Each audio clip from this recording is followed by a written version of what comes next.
Zion Williamson were going to be Knicks because that's what basically we were promised. That's the problem. That's the big problem I have.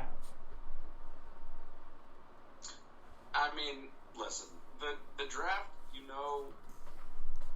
it's a crapshoot. So if you were expecting to 100% get Zion, that's dumb. KD, we did have the best odds of getting him, and then he gets a seemingly freak injury. Well, what determines the odds to get him? It's his decision. It's not like it's a ball that they're going to pull and the Knicks have 5 times as many balls as other people. It's entirely what's in his head, and he hadn't said anything. So how they're coming up with these odds, I find to be just utterly ridiculous. There's people that go to school for that shit.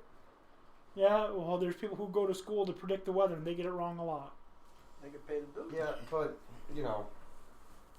same fucking thing. That's exactly. why people still bet. Exactly. Are you fucking kidding me? If people could bet on accidents on fucking certain stretches of road, they fucking would. Okay? People will bet on anything.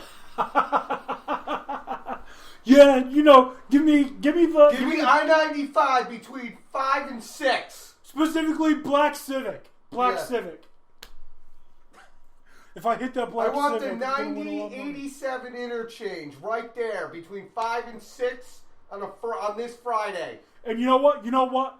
I'm feeling real risky. Give me the gold Corolla.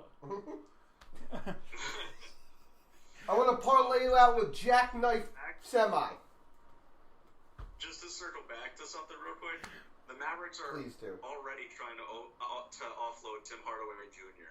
and can't because his contract sucks. So yeah, that I'm chalking up as a good move. That's a plus. That's in the plus column. So Culver got traded to Minnesota. Oh. Huh. That's why they wanted to go up to 6. Interesting. Oh well. I think the NBA draft is by far the worst draft in all of professional sports. You ever watch the fucking baseball draft? That shit goes on for months. And they do it on days that there's games. Yeah. That shit goes on for months. Not to mention a hockey draft, I can never understand what the fuck's going on. Too few vowels. You might as well be teaching a class in Russian. For all I know, because I don't know any of these names. Some of those names are Croatian. You get my fucking point. I get your fucking point. So Slovakian as well. Yeah. And after that, I don't know of a draft for anything else. Does soccer do a draft? I doubt it. The military? Doesn't fucking count. Doesn't count? Okay. So, Tony, do you have a rant? Actually, my rant does involve soccer. Funny, you should mention it. Oh, I knew you had a rant because we talked about this last week. Yeah. So, my rant is about anybody who's upset about the USA women's team scoring 13 goals on Thailand and celebrating about it. If you are upset by this, then you're obviously too over-emotional to be watching sports, and you should go back to the Food Channel where everyone's a winner. Because this is what fucking happens, okay? Some teams are just better than every other team.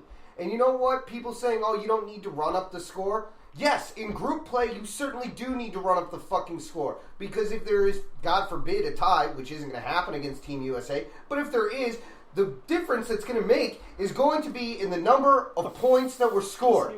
So, with that being said, by putting up 13 in the very first game, you've assured yourself that if for some freak reason you are tied in the group stage, you are going to advance to the knockout round, and you determine that by game 1. And you know what? USA is that good. First of all, Thailand's never made a World Cup with their U.S. team. They scored their first goal in their third fucking game of this fucking series. And guess what? Everyone in the group is having trouble with USA. For Christ's sakes, the Chile goalie got player of the match against USA, where Chile lost 0-3. Why? Because she only gave up 3 fucking goals. Okay? U.S. women's soccer is the most dominating team. You want to know when people wouldn't be bitching about this? If the male team did it. You want to know why? Because it's never going to fucking happen. So chill out and just appreciate that America has a dominant fucking soccer team and be happy for that because it's not happening anywhere else. It's a good point. And go women because they haven't lost. They haven't allowed a goal scored yet. Fucking crazy. And goalie might as well watch it. She could sit there and binge the entire series of Game of Thrones if she wanted to. She doesn't have to do anything. She probably has. She's probably like, all right, I gotta take a shit. So yeah, she's got her phone hidden under there. She's just like, hey, well, what's your Spectrum login info? What's your Spectrum login info? I'm trying to get HBO Go going, but it needs a username and password. I don't have HBO. Euphoria looked good, and I want to check it out. I'm not doing anything else for this hour. Password sportsmanship. Yeah. I don't care about sportsmanship. You want sportsmanship, then watch the Little League World Series, okay? This is professional. Okay, this is on the world stage. This isn't competition. Nobody complained when Michael Phelps was whipping people's ass by 2 fucking pool lengths, okay? Dominance is dominance. Appreciate greatness when you're witnessing it. Stop complaining about the fact that you don't like how they're handling themselves. You know what? If you're going to win and you're going to score, celebrate. If you're not doing something right, your coach has every right to be able to yell at you. This is what sports is about. If you don't like it, the cooking channel is still available. That's a good point. Watch fishing or something. My argument for why it's a bullshit argument that, sportsmanship is called into question when a team scores 13 goals and is celebrating. First of all, this only happens every 4 years. For some of those people, this might be the only time they get to do it. Second of all, by making a World Cup team, you are, despite how it looks, one of the best in the world. Yes. So act like it. If you don't want the United States women's national team to put up 13 goals on you, then try and fucking stop them. Don't be Eric Flowers in the goal. Just fucking stop them. Yeah, do whatever you can. I kind of feel bad for India, but I don't. Okay, you got in there. You qualified for the first time ever. I'm sorry that your first time on that stage is the buzzsaw of the team that won the World Cup last year and is clearly the most dominant women's soccer team in the world. There is no doubt. That's an unfortunate draw. You want to be pissed off, or people want to be pissed off. You know who you should be pissed off at? Is the FIFA who drew this up and decided that this was going to be the best way for India to start their World Cup. You can be pissed off at that. Nobody calls into sportsmanship when LeBron James pouts and won't shake hands with anybody on the court when he loses. Because God knows we've seen him do that a fuck ton in the finals. He's better at losing than he is at winning them. Yeah. So you want to cry sportsmanship. Well, you can't idolize another athlete who cries and has a hissy fit every time he loses of anything big, and then be mad at a team that's dominating. No, I'd rather see the team dominating. I don't give a shit if they want to have a tea party on the sideline. Yeah, and to go along with part of what you said with the be mad at FIFA. What was his name? Marty Fish, tennis player. About 10 years ago, his fucking draw at Wimbledon, first round match, Rafa Nadal. If he somehow got past that, he would have John Isner. If he got past Isner, he would have fucking what's his name? Novak Djokovic. Mm-hmm. And if somehow he got past Novak Djokovic in the championship, he'd have to face Roger Federer. Like, what a fucking shit draw for him. You're not winning that. There's no like, if you get past Nadal, which you won't, you have to face Isner, who's not a great tennis player, but he's going to take you all fucking week to beat. Yeah. Well, the other thing, with the actually, I kind of want to know what the odds were on him to win that a whole tournament, because that would have been great odds. $600 million to 1. Yeah, I'll put $1 on it. I got $2. Oh man, what a fucking... FIFA's a corrupt organization. We know this. What? We know this. There's no way they could not be. Shocker. They awarded You mean the Oman fucking... didn't put it through the Qatar. best... Qatar didn't put through the best bid? They put a fucking World Cup in a place where it could very realistically reach 125 degrees. Kind of like what WWE does to their... Not to mention how many people died building that stadium.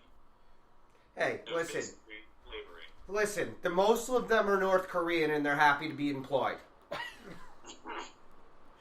But seriously. No, he's right. If you look into that situation, that was really fucked up. There's a lot of people dying over there. Yeah. Trying to put those fucking things together. And guess what they're going to be afterwards? They're going to be sandboxes because they're going to have a bunch of dirt in them and no one's going to fucking use them after this. That's what happens to World Cup stadiums. Everywhere except for, like, America, because we just were like, I don't know, we'll figure out something to put in there. That's why what North America is doing is great. Because Mexico has 2 stadiums, the United States has 6, and Canada has 2 that could realistically host. Yeah, you don't really so have you're to splitting it up among all. Yeah, and you don't really have to do that. I mean, yeah, you can upgrade the stadiums, but you don't need to go forward and build brand new stadiums. I would update all of them to try and, this gives you a good reason to renovate the stadium, but you don't need, and that's a lot more affordable than building a stadium from the ground up. Or one in the middle of the fucking jungle, because for some reason that's where Brazil thought would be best. Not to mention the countries have to pay for this, and despite FIFA making billions of dollars, so your tax dollars go to this, while FIFA just, takes all the profit. Which is absolutely ridiculous. The United States, okay, if you are a country who's trying to host the Olympics and you don't already have the facilities built, I'm sorry, it's a no. I don't care that you can build them in time. If you don't have them, when you put in your bid, that's a no. I think that's how it should be. And is that fair? Maybe not. But is it fair that you're going to waste taxpayer dollars on a stadium that's going to be used for 2 weeks and then be desolate? No. Obviously it does. Jesus Christ. The fucking... Don't bring Jesus into this. The United States, France, China, England, Canada, and Italy should just host the Olympics every fucking year. Or every fucking time. One of those, isn't that where the... You gotta let Greece hold the Olympics. I mean, it's where they fucking started. Greece can't even hold a government. Yeah, that's fine. I didn't say the government needs to be involved. We just need to use their shit for a little while. Their shit's all fucked up. Okay, then we can pay, the rest of the world can get together and pay for some of that. Be like, look, we're helping you keep the stuff going. Not paying for Greece. They got their own problems. There's worse things to pay for, okay?